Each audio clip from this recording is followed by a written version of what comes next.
Bom dia, colegas, tudo bem? Eu Ricardo, e hoje a gente vai falar de alarme de desconexão do respirador mecânico.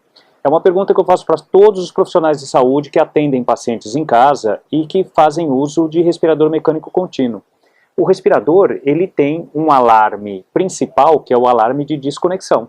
O que quer dizer isso? Aquele alarme que o paciente, ele está, na maioria das vezes, aquele paciente dependente, traqueostomizado, ele está ligado continuamente ao aparelho. Em qualquer situação de desconexão desse aparelho, o alarme vai tocar. Lógico que é o alarme principal de segurança, porque uma vez que esse paciente é dependente do aparelho, esse alarme vai me dizer que ele está fora do aparelho e ele tem risco de morrer. Tá? Então, isso é muito importante. E aí a pergunta que eu faço, você já avaliou o alarme de desconexão do seu paciente? Por que eu digo isso para vocês? Porque alguns aparelhos, às vezes, deixam de tocar.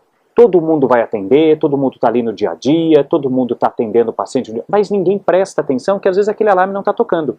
Por N motivos. Alguns motivos são desde uma situação de fluxo maior, acessório, numa situação de inalação, como uma situação em que o circuito às vezes ele é tão fino que às vezes ele cria uma resistência tamanha que o aparelho não consegue reconhecer a perda de pressão num tempo rápido. Que tempo é esse? Alarme de desconexão, entre 5 segundos e 15 segundos é o que se coloca normalmente. Alguns aparelhos já vêm de fábrica com alarme de 10 segundos, mas alguns outros, os mais modernos hoje, me dá a opção de mudar entre 5 e 15 segundos, até 60 segundos, que não é o caso que a gente pede.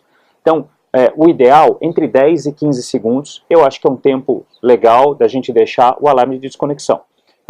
Alguns aparelhos têm esse problema? Tem. A gente tem que reconhecer. Ricardo, ele toca direto.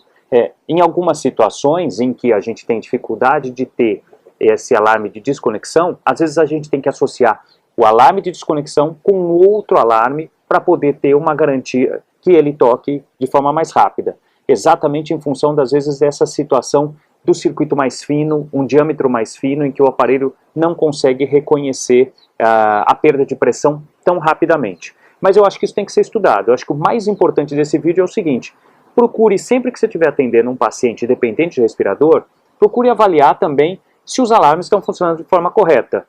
Outra coisa que eu tenho muito claro para mim, em casa é um paciente, teoricamente ele é dependente do respirador, mas ele é um paciente mais estável, tá? Diferente de um paciente de UTI. Então eu costumo deixar somente o alarme de desconexão ligado, tá? Os outros alarmes eu deixo todos desligados. Por quê?